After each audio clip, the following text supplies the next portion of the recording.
Electronic media అదేవిధంగా Congress party కుటుంబ సభ్యులందరికీ కూడా పేరు పేరు నమస్కారాలు. ఈరోజు ఈ యొక్క ప్రెస్ మీటింగ్ ముఖ్య ఉద్దేశం అన్నగారు చెప్పారు. నా గురించి మల్కాజ్గిరి, చంద్రశేఖర్, యాప్రాల్, అల్వాల్ నా పరిస్థితి, మా పార్టీలో ఏ విధంగా నేను అన్యాయం జరిగాదో, నాకు నాలాంటి వాళ్ళకి ఎంతోమందికి అన్యాయం జరిగిందో మీ అందరికీ తెలిసిందే. వాడు మీడియాతో అంటా ఉన్నాడు, మీడియా వాళ్ళే దయచేసి ప్రజలకు చెప్పండి, మల్కాజ్గిరి ప్రజలకు.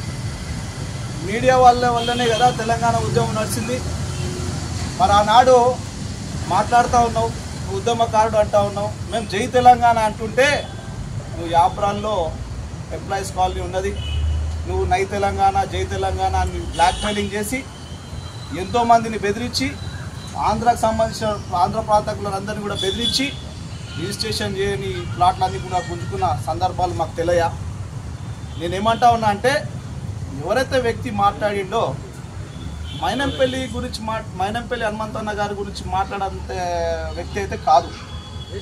ఎందుకంటే మంచి ఎమ్మెల్యే వచ్చిండు, మరి రాజశేఖర్ రెడ్డి వచ్చిండు, పని చేయనిస్తలేడు. మరి మీరు ఎందుకున్నారు? పీకనీకున్నారా? మీరు ఓట్లు వేయించుకుంది ఎందుకు? మరి రాజశేఖర్ రెడ్డి రికార్డ్ ఏంది, మైనంపల్లి హనుమంతరావు గారు రికార్డ్ ఏంది ప్రజలకు తెలియదా? ఎట్లొచ్చిండు? అయినా రాష్ట్రం అంతా తిరుగుతూ ఉన్నాడు మైనంపల్లి హనుమంతరావు గారు. ఈరోజు మరి రాజశేఖర్ రెడ్డి గారు పైసలు పెట్టుకొని షోకి వచ్చినారు. అంటే నువ్వు మాట్లాడుతున్నావు, నేను సూటిగా అడుగుతున్నా. అరే భయ్, ఉద్యమకారుడు మల్కాజ్గిరిలో ఎవడు లేడా? వాళ్ళకి సీటు ఇవ్వద్దా? మరి కేసీఆర్, కేటీఆర్ అప్పుడేం బీకినావు? మరి ఈరోజు ఎమ్మెల్యే, మాజీ ఎమ్మెల్యే గురించి మాట్లాడేటప్పుడు నోరు దగ్గర పెట్టుకో. నువ్వు పుట్టిన ప్రాంతానికి రా, నేను వస్తా, నువ్వు పెట్టు, మీటింగ్ పెట్టు, నేను మాట్లాడతా. నీ సంగతి ఏందో, నీ పర్సనల్ సంగతి ఏందో, నువ్వు మా ప్రాంతంలో ఎన్ని కబ్జాలు చేసినావో,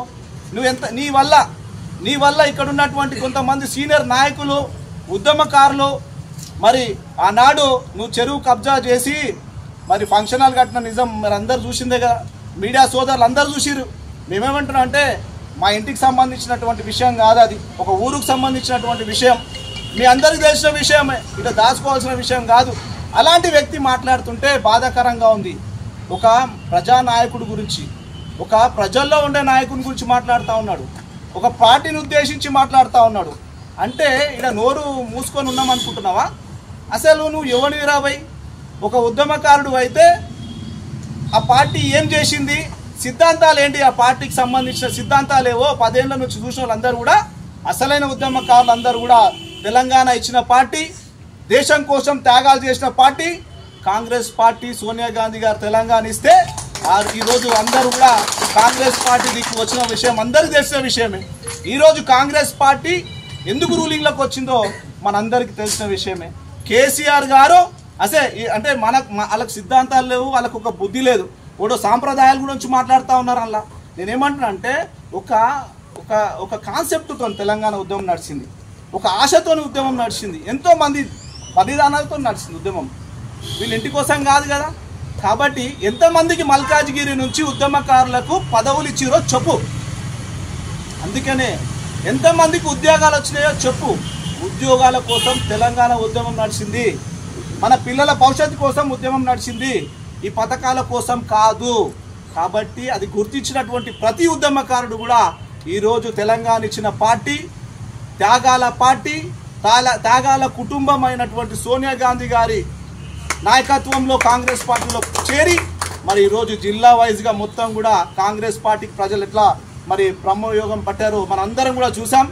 ఖచ్చితంగా గ్రేటర్ హైదరాబాద్లో జరిగినటువంటి మిస్యూజింగ్ ఏదైతే మన మల్కాజ్గిరిలో జరిగిందో, మల్కాజ్గిరి ప్రజలు దయచేసి మీరు ఒకసారి గమనించాలా.